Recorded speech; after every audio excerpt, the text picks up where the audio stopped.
magic on the track, boys.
Guys, we just came back from the Bad Bunny concert. It was amazing. Yepa.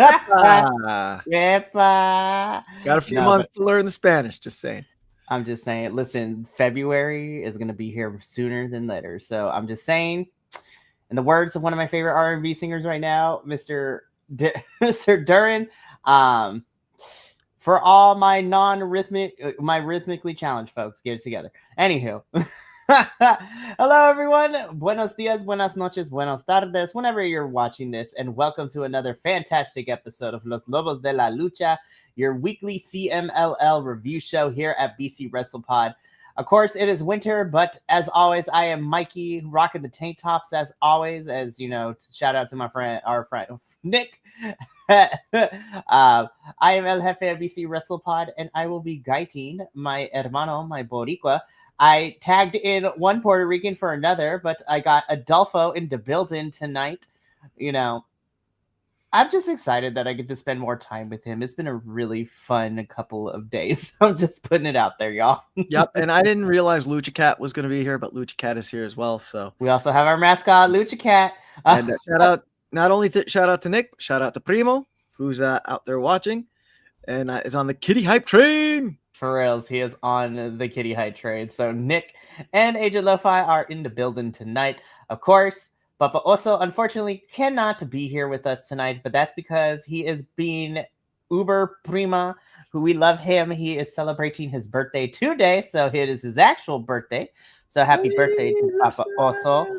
And so he is celebrating this whole entire week. So I am so excited, and I cannot wait to have him back, because when we talk about previewing my little heart cried of tears of happiness because we're getting our favorite little clowny boy. Anywho, we're going to talk about him at the end, but we got a lot to talk about because we are covering the Halloween edition of Viernes Espectacular. Dia de los Muertos, baby. Dia de los Muertos. I cried. I made sure I watched all the shows and watching all the masks, and that ceremony made me so proud to be Mexican, or half Mexican, I should say. All Latino, baby. Wepa. Anyways, before we get into all that goodness, though, really quickly, if you are new here to... Sorry, I was reading Agent Low 5. We all know El Buntador Segundo is behind Papa Oso's no show. You can't fool me. Shh, you're not supposed to say that out loud. It's like, I swear, listen, I am Switzerland. I just work here, y'all. I try to be friends with everyone. I have a relationship. But, yeah, El Buntador, we're going to have to talk because I told you not to, and you did it anyways. No, but if you are new to BC WrestlePod, you could expect these types of shenanigans across all our shows to varying degrees. We are loud, we are proud, we are an eclectic mix of white people, Puerto Ricans, Mexicans, and Andrew, who is a Samoan, and everything else you can think of. That man is more mixed than my soup on Sunday mornings. And you know what? He's chill, but he is also Samoan, so don't make him mad, because Professor can attest you won't like it when Andrew gets mad. But we are an eclectic group that loves professional wrestling and is very passionate about it. And if you, too, are passionate about wrestling, whether it's based in the U.S., international, or everything in between, you can subscribe to our YouTube or follow us on Twitch or Kick so you can always get notified of when we go live for these post-show breakdowns, so to speak. But if you still want to interact with us in a smaller capacity because you do not have the time or the energy sometimes to watch full-length post-show breakdowns, you can follow us on the social medias at BC WrestlePod, where we do the report cards and we preview the shows for all the stuff that we cover. We also do predictions, report cards, watch-alongs, you name it. It is a fantastic time. But, of course, we also, if you want to support us financially, there are two ways you can go about doing that.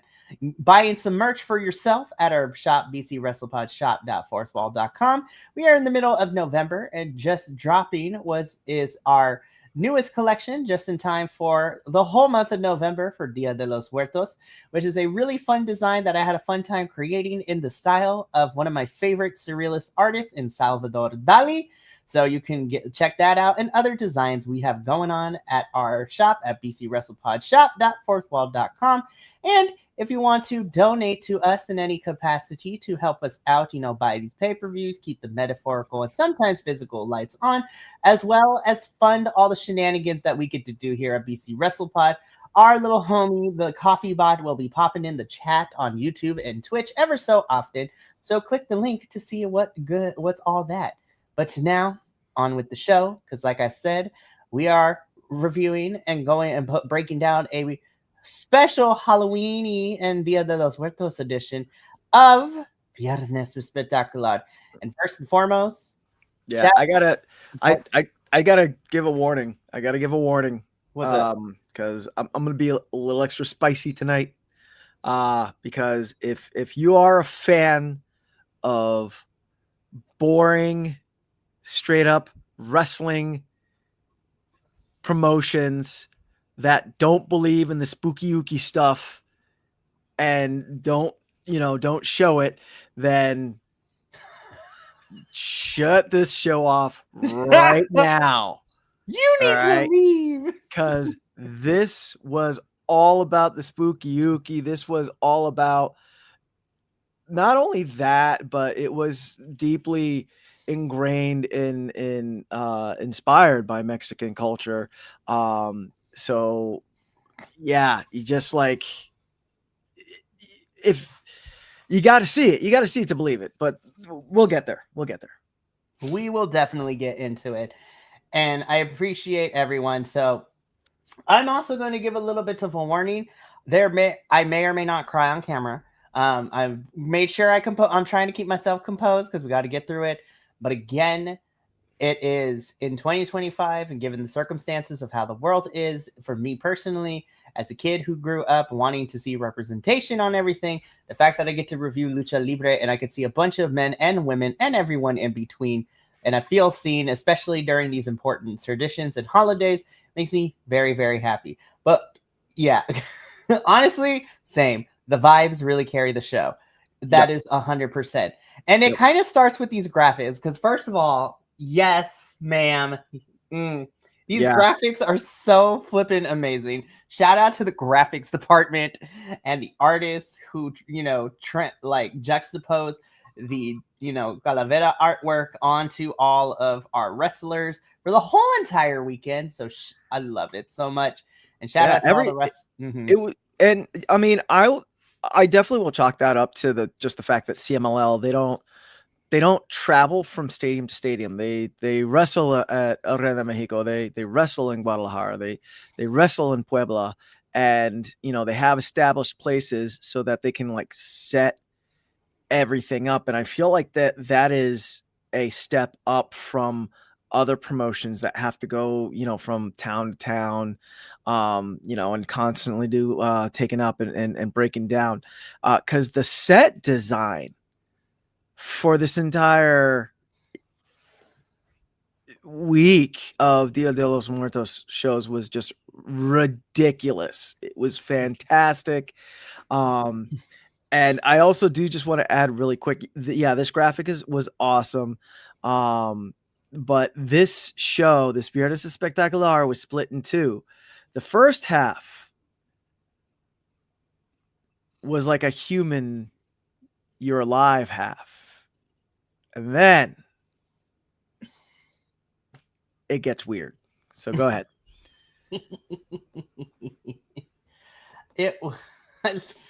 I love this. Oh my goodness. Ooh, Agent Lo-Fi coming in. So people really underestimate only the building you run. CMLL has extremely low overhead for their size. Yep. It's 100%. But let's get into it. So we kick things off with a relevo sencillo, una caída, so one fall, a tag team match.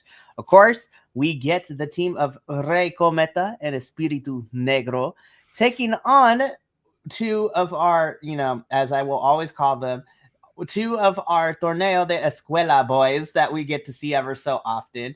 This time in the form of Poseidon and Troglodita. I love seeing the Escuela boys pop up into our Viernes Espectacular because I had such a blast watching the Torneo de Escuelas earlier this year. Yeah. We had a blast talking about it and getting to watch those matches. And every time we get to see them, I am so happy. Again, I say this every single Wednesday that the opening match is important to this show because it carries into everything that we get to see and what we do. And I love these four individually. We have seen them on multiple occasions. I hold a special place for the Escuela boys. And honestly, this was a really strong opener. This is up there for me. I was like, this is the opening match. But by the end of it, I was like, I enjoyed a lot of this, but that opening match is still like in my tops for me. This was really strong from everyone. These were great performances from all four of these men. Like, I honestly don't have too many notes. I was like, this was fantastic. I had a good time with this one. Well, it was just smart math to put las Trapas Sueñas, Rey Cometa and Espíritu Negro, who are two seasoned veterans, that know how to start the show, with these hot young up and comers in Poseidon and in Troglodita. They all four of them worked really well together. There was a few spots where, especially when Rey Cometa hit was it a tijera or a plancha? I'm trying to think. I think it was a tijera. Yeah. On Poseidon to the outside of the ring. And I thought, oh man, he's not getting up, but he got up and everything was fine. But just from like the way the camera shot it, it looked like he cracked his head on the floor. But he didn't. But yeah, no, this brought the vibe that we needed.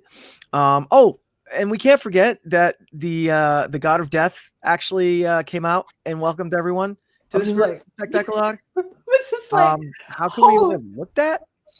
I was Hello? like, yes, man, we got our own, we gotta have the, not just for this show, but the whole entire weekend of shows Yeah. over Dia de los Muertos. Literally, it was CMLL's version of La Catrina, and I fucking was like, Yeah. yes, That ma'am, was gorgeous. goddess of the underworld, Yep. matron of the death. Yep. But yeah, this match was great. Real lots of high energy, set the pace for the night. 100%. Of course, Rey Cometa, Espiritu Negro, pull out the win here. Very, very good. Very, very strong opener. The vibes was great, and I loved it.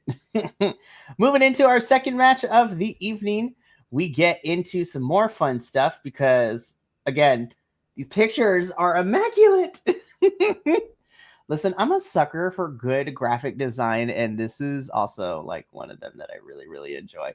But we get a relevo australiano a dos de tres caídas. So this is the team of Capitán Suicida, Hijo del Pantera, and Magia Blanca, taking on the team of Espanto Jr., El Cobarde, and of course, one of our personal favorites here across CMLL and MLW, Okumura. I This was great. If I wish they'd do that every week. Cough. What? That too. Yeah, it was nice to actually get a full week of CMLL. Wish they'd do that every week. Cough. What? I mean, yeah, I 100% agree with you, but you know what? I will take it where we can get it on these special occasions. Like, love it. Again, another one. This was a lot of fun. I'm gonna keep saying this.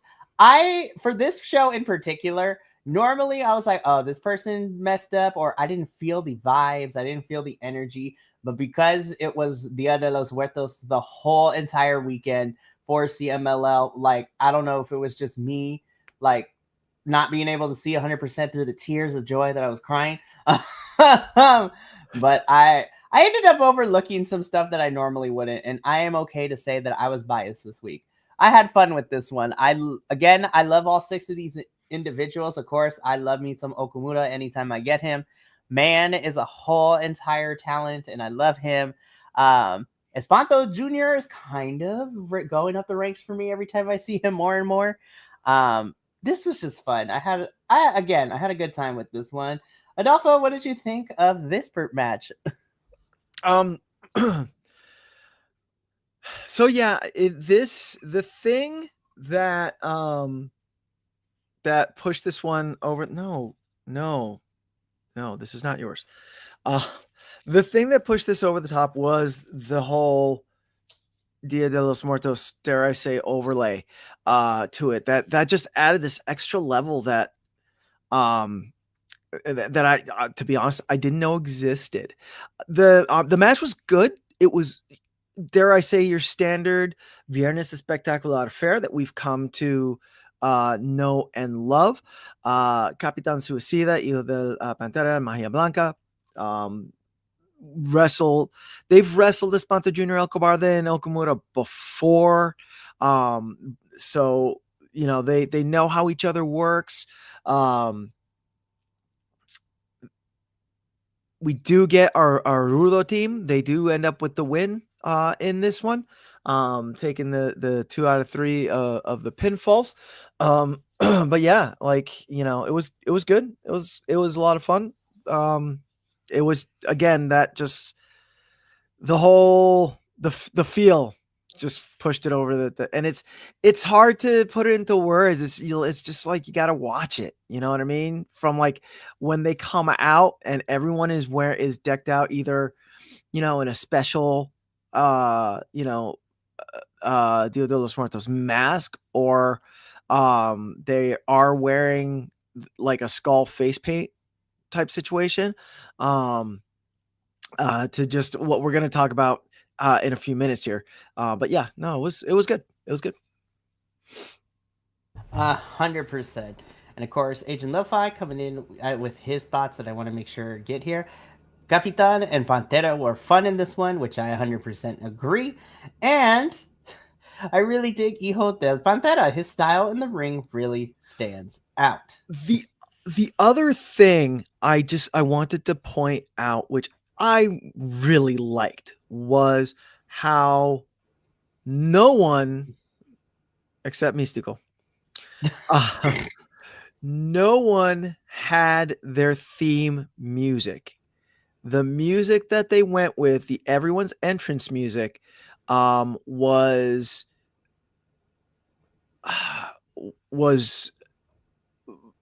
like Mexican drumming to like add to that whole feeling, like you're at like an Aztec temple, joining the gods of death for in this ceremony, like this fighting ceremony. So it was, which I thought was really cool. So yeah.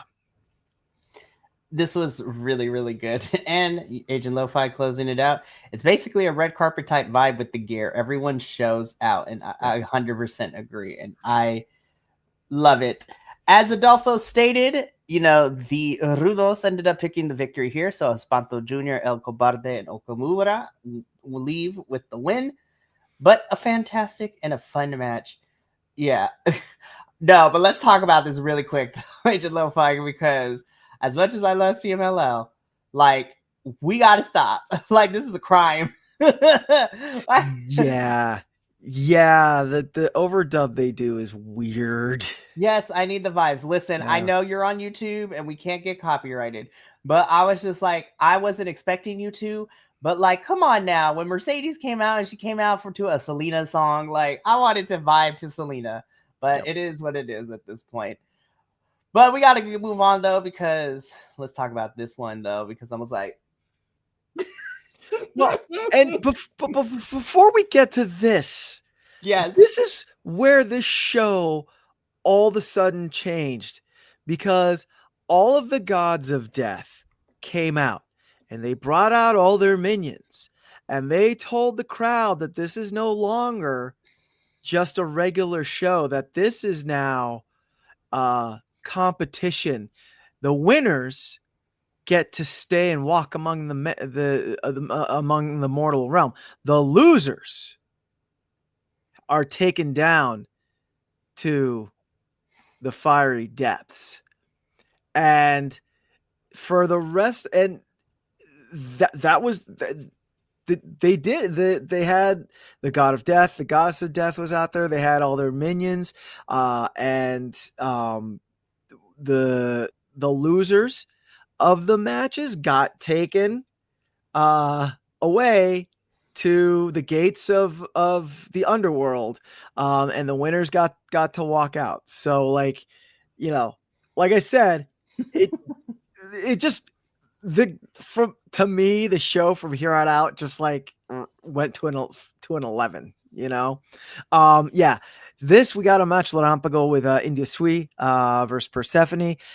We have our newest Universal Amazona champion facing off against last year's Amazona Universal champion. Yep. La Reina de Nuestros Corazones, which we can't use that graphic anymore. I know, but what I did appreciate is that the way that they built this match too, it is this year's Amazona Universal Champion versus this year's Amazona Grand Prix winner too. Yes. The match was great, I thought, and I know that people here aren't fans of the draw. The match ended in a draw. I thought it was great in how it ended. The fact that India and Persephone got caught outside, beating on each other, and then like when it got down to 2, they tried to jump in and just missed it. I thought that was really good. The great showing for the two of them. I feel like India is ever since she's gotten the Universal belt on her, that has unlocked like some new skill sets in her because she just, uh, she, I feel like she was pulling some aerial moves and some other maneuvers that I really have never seen her hit before. And they, not only did she hit them, but she hit them well. So yeah. Go ahead, Mikey. No, you pretty much said everything I was going to say. I really enjoyed this match. Again, I love that when we talked about it last week, they touted um, that this was the current Universal Champion versus the current Amazona Grand Prix. And this was great. I'm fine that it ended in a double countout.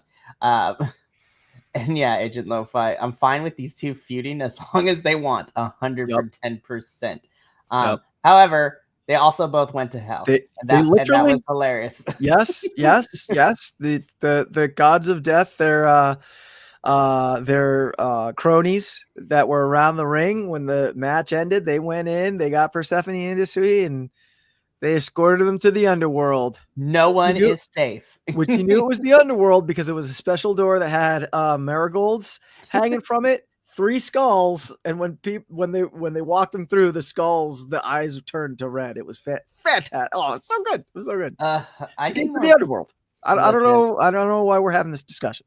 Gates of the underworld. Gates of the underworld. I need more. Listen, I'm not saying every wrestling promotion needs to make a contract with the underworld, but I'm just saying y'all gotta start leaning into it, you guys. Come on now. Anywho, yeah. But this was a fun one. Persephone and India both go to the underworld, so that was hilarious. But as far as the match itself goes, I had a fun time with this one, and both of these women are amazing, and I love them. Yep.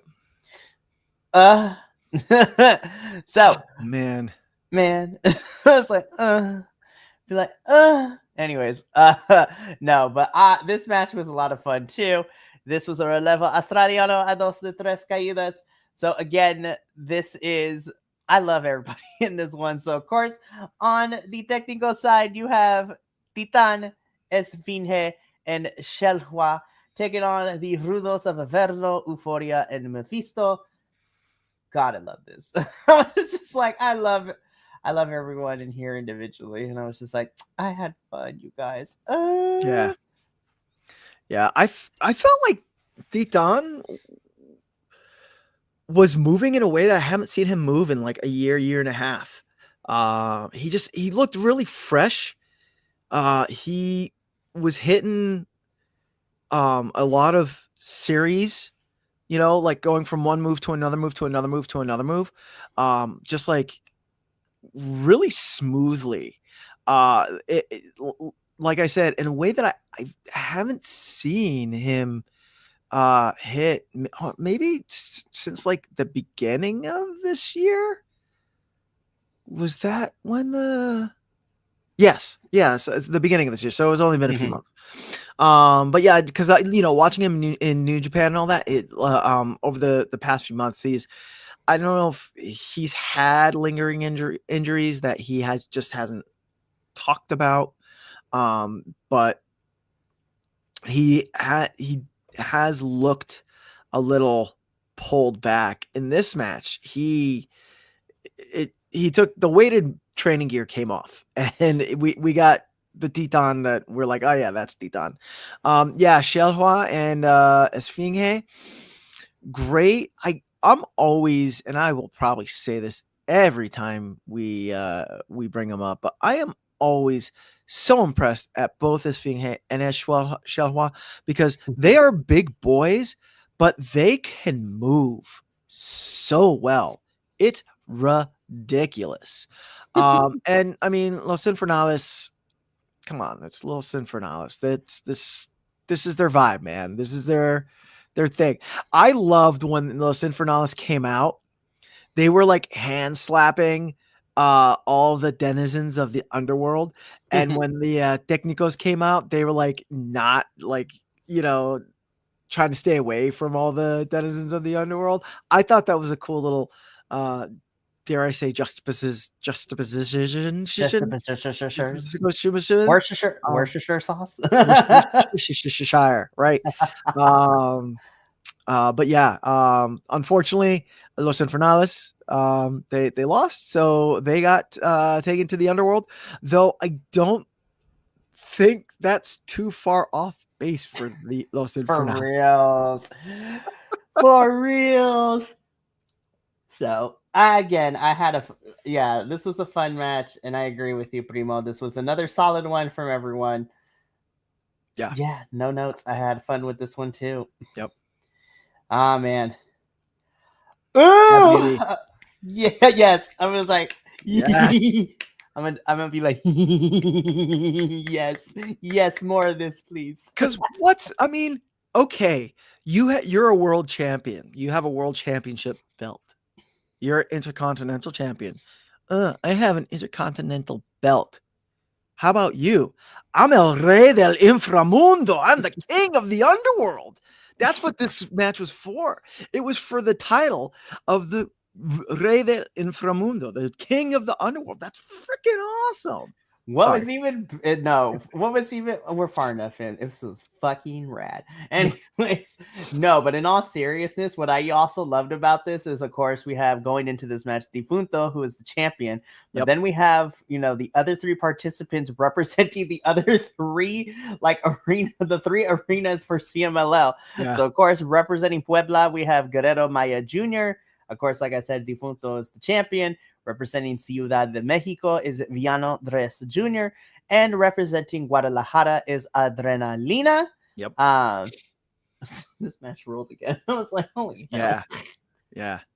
Shout out to Guerrero Maya Jr., whose mask. I mean, he normally has this whole like bat motif going, but like he went heavy. Especially with in his mask. Yeah, he went heavy with that whole bat motif. And that was really cool. And I tried to see, I couldn't find, and Primo, maybe you can back me up on this, to see if Adrenalina is actually like hurt, or if it was just a thing. But yeah, early on in the match, so this was kind of this was a four-way, right? But what happens is that instead of when one person pins, the person that gets the pin is the champion. It eliminates people when you pin them until you end up with the final two contestants, and then the final two go at it. Adrenalina was early on. It actually looked like he got hurt early on, because he went out onto the ramp, and his body language was reflecting like he got hurt. And then for a good portion of the first part of this match, he was just outside of the ring, and he only really came in to get pinned. And then once he got pinned, the doctor came out and the medical squad came out. And they took him out on a backboard. Mm-hmm. So, but yeah, I tried to look. I couldn't see if it's actually, if he actually, if it's going to be a lingering injury, or what really happened. But Adrenalina, if you're hurt, feel better, man. For real. Awesome. So it's crazy, because it's like an exchange where Adrenalina might be out. Of course, we lost Flip Gordon for a little bit, and we're also getting some returning injury folks that we're going to talk about in a little bit. But shout out to Guerrero Maya Jr. representing Puebla. Love the mask. And this was fun. Yeah, so then the second one that got eliminated was Villano Tercero Jr., who I think the doctor came out to check on him as well, which please don't take this the wrong way, but what better match for people to get carted out on backboards and the medical staff to come check out than the championship of the dead match where the god is. And again, please don't misconstrue what I'm saying, and don't think I'm a horrible person, but I thought it was fucking just It was on hysterical. par. Or it was perfect how Adrenaline, the medical staff is with Adrenalina, Right. and they're backboarding him, and the God of Death comes out. And he's just like, "Get him out of here! We still got a match going on, Bible." Be like, we need more souls. Oh This my is like he's God, yeah. be like, we'll come collect it later, but we got other souls that are going to be. So Man. Viano Tres Jr. is fine, so he gets eliminated, which ultimately leaves it down to Defunto and Guerrero Maya Jr. Yep. Guerrero Maya Jr. ends up winning. It is the new champion of the dead. Defunto has to go to the underworld, which again, the new king of the dead. that's true. The king He's of El the dead. Rey. El Rey. Make sure we give him his props. Fine. I'm just kidding. I didn't see.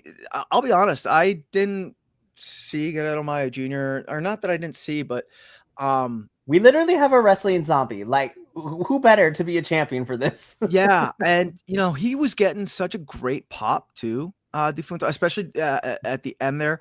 Like Primo said, when Adrenalina got hurt and got taken out, it did take the crowd a few minutes to kind of like get back into it, but by the end they were really pushing for Defunto. And if I was putting any money on this match, I would have put my money on Defunto retaining as El Rey del Inframundo. But yeah, no, Guerrero Maya Jr. Comes out with a win, a very good win as well. Very exciting match. Definitely. This is definitely what I'm going to revisit. It might be on my year-end list. You know what? Stay tuned at the end of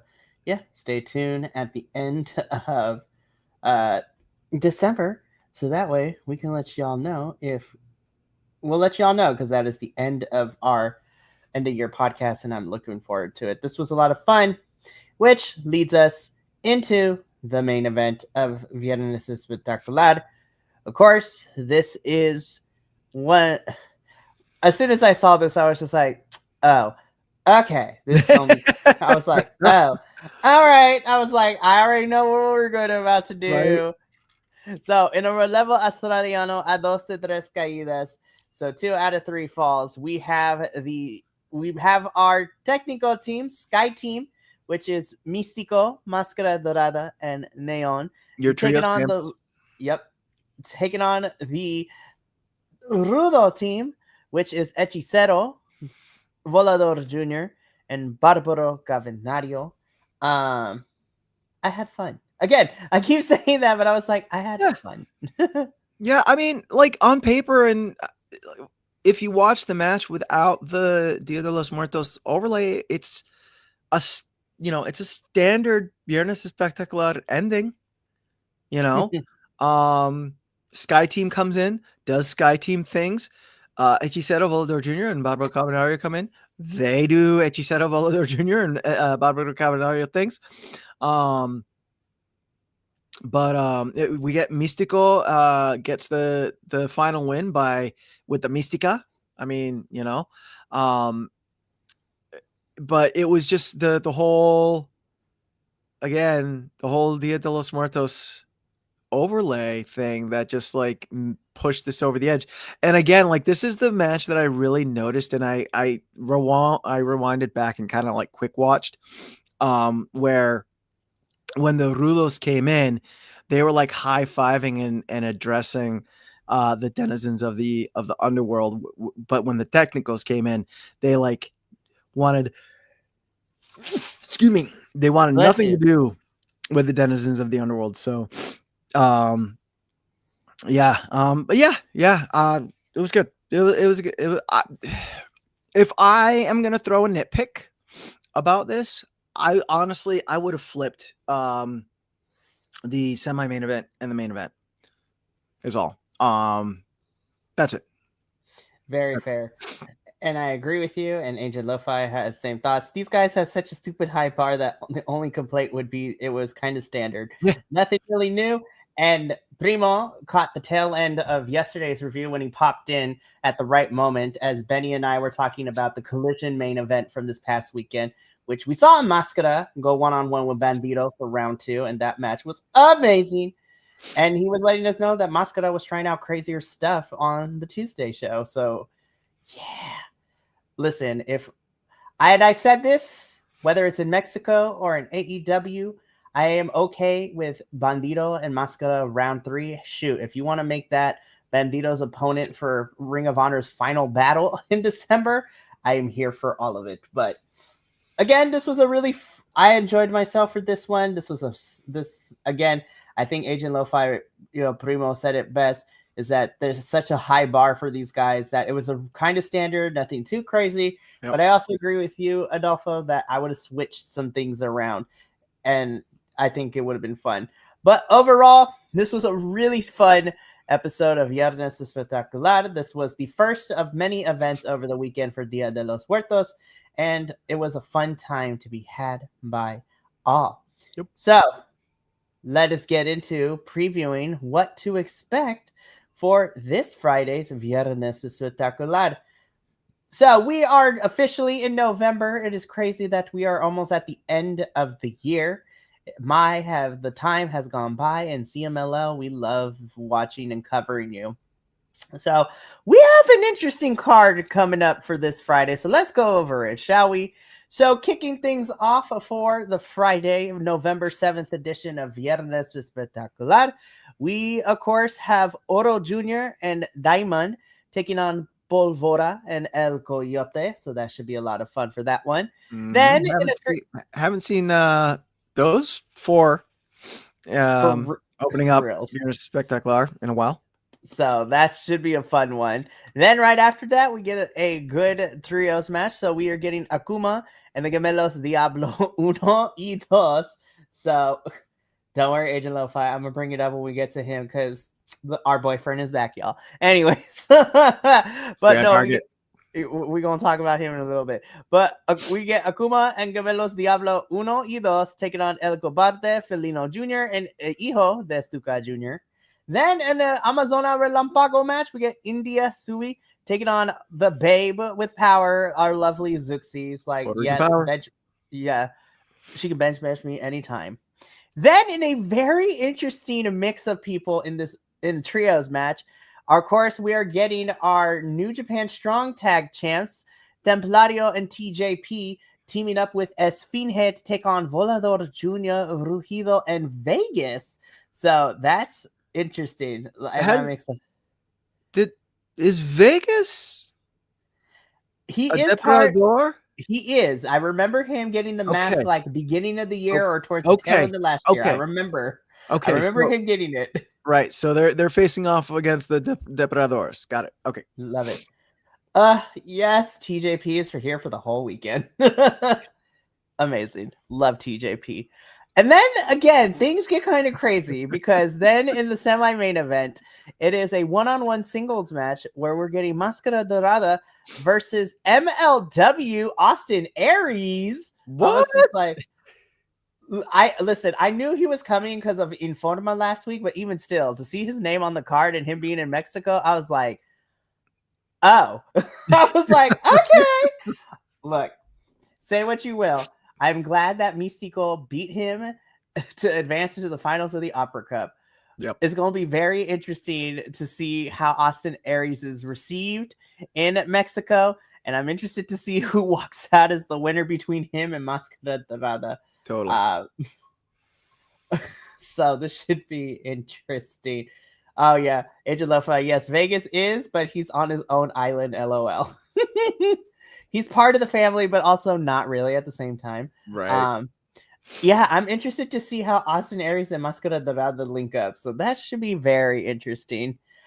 But then in the main event, y'all, first of all, this new picture for Atlantis Jr., I'm kind of here. Wait, yes. Sorry. As long as the matches are good and he F's off after that, I'm good. Honestly, fair. You know what? That's fair. But let's talk about why we're really here. First of all, this new graphic with his jacket, Atlantis Jr., I'm kind of vibing, not going to lie. But in the main event, it is a tag team match. Atlantis Jr. And Titan, who I love, is taking on Angel de Oro and making his grand return. Our novio, the the Prince of Darkness himself, Soberano Jr. He is back on my screen in the ring capacity. I have missed Soberano Jr. so damn much. We all have. I'll be honest. I 100% thought that at the end of this past Viernes Spectacular, that like Mystico would be out in the ring, and then like the God of Death would come and sneak attack him, and then like take the mask off, and it's Silverado Jr. I'm happy that they didn't, because it was the God of Death. Full stop. But like I kind of saw that, and I'm not gonna lie, I'd be kind of here for that, because like I've missed Soberano Jr. and yeah, I'm happy he's back in the main event. Exactly. And the Squidward meme plays in my mind every now that Soberano Jr. is back. It's like, oh my god, he's hot. No, but I'm really excited. I have missed Soberano Jr. this whole entire year, and now that he's better, healthy, and cleared, I am excited to see him. Protect this man at all costs. Right. Ooh. So Agent Lo-Fi says Soberano was great on Informa tonight. Again, I have missed him, so I'm really excited to see him return in this main event. Yeah, he's main eventing this Viernes Espectacular, and honestly, I've missed him, and I'm glad he is. Like, his presence was missed this year. I'm not gonna lie.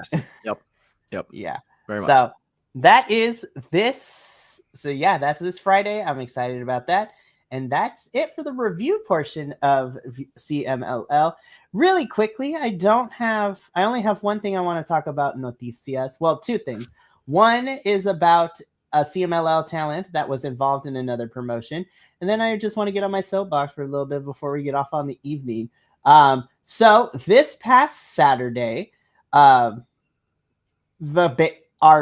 goddess herself, Olympia, got to challenge Mercedes Moné for the CMLL Women's World Championship on AEW Collision this past Saturday. I am so proud of her. I love that she, as well as like Persephone and La Catalina and some of the other CMLL Amazonas who are coming over and working with AEW and Ring of Honor, getting the shine. I will say this again, say what you will about Mercedes and her 15,000 belts, but I would like to quote Primo, because I believe he says it best. And I believe it's true, especially seeing what we've seen so far. I think Mercedes has done a really good job of letting the luchadors play. She plays with the luchadors in a way that even in losses, they are the true stars of the match. And she puts them over, whether it's in Arena Mexico or in the stateside. And very few wrestlers, in my experience, have done that. And funny enough, this is the second time I'm mentioning this, because earlier today, I said the same thing about All Ego Ethan Page, because he had a match against Triple A star El Hijo del Dr. Wagner Jr. And I said the same thing. Ethan is another talent that lets the luchadors be luchadors, and it was great.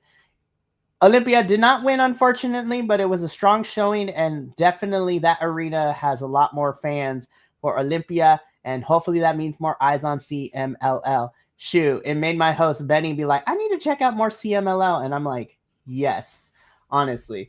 And I have to agree, and that's what I said during the review too, is the best match Olympia could have had, and she did great, Mercedes did great, and honestly, again, have Mercedes fight a lot of these Amazonas and put them over even in a loss. Like, it was so good. I had a fun time with this. The last thing I want to talk about, and we talked about it a little bit to be getting into the show, but this weekend was so much fun for me for CMLL, and it holds a special place in my heart. I don't know, to everybody, but nobody's surprised too. Ooh, really? Hold up. That's an interesting one. She's only had 13 single matches before that. Yeah. Damn. I can only think of Olympia matches where she's been with her sister. That's very true. Or in a trios. So I love it. Go ahead. No, that's okay. No, I love that fact. That's even better. That's why I'm happy to see her get more singles pushes. She's great and she deserves it. But again, this weekend was very, very special to me, and it holds a special place in my heart. to nobody's surprise, I am 50% Latin. I am 100% Latino, 50% Mexican, 50% Puerto Rican, and I was so proud to see my culture represented this past weekend on the screen. And again, we talk about professional wrestling, so I try to keep all the sentimentalism and also like all the cultural and the political stuff separate from it. But at the same time, given the way that the world has looked at me and treated the people like me over the last year or so, it was really nice to watch my culture be honored and show up and show out. Yeah, exactly.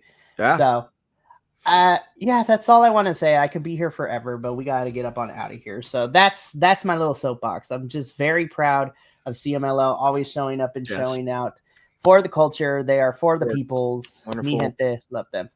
But that's going to be it for us tonight for Los Lobos de la Lucha. Next week, we will hopefully have the full crew back once again to, talk about our boyfriend, our novio, my baby daddy, our baby daddy, collectively speaking, Enzo Barano Jr. In his match, and just, talking about some other fun stuff as well. We do have 2 more things left this week. After a couple of weeks off due to no television tapings, we are finally back with TNA this Friday as we have the return of Open Fight Night for TNA, which means that any wrestler can make any challenge and it must be accepted. So far, we have a fatal 4-way of the tag team division. The women's champions have made some demands and call outs, and it's going to be crazy. I cannot wait to get to talk about that. And then Sunday, we talk about WWE, Raw, and SmackDown. We are now in a post-Saturday night main event, a Saturday night's main event world where CM Punk is champion and Jade Cargill is also champion too, and she a baddie. And that's how she should have been pushed the whole entire time. But stay tuned on Sunday to hear more about that. But that's going to be it for us here at Los Lobos de la Luchas. Thank you so much for tuning in from all of us here at BC Wrestle Pod. Remember, take care of yourself, love one another, stay iconic, and more importantly than anything, you always deserve to finish your story. We will see you Friday for TNA. But until then, sayonara, adios, and until next time, peace.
Me tiene loco en la cabeza cuando me tocas. Siento que todo está bien, pero en verdad yo no sé si tú lo sientes.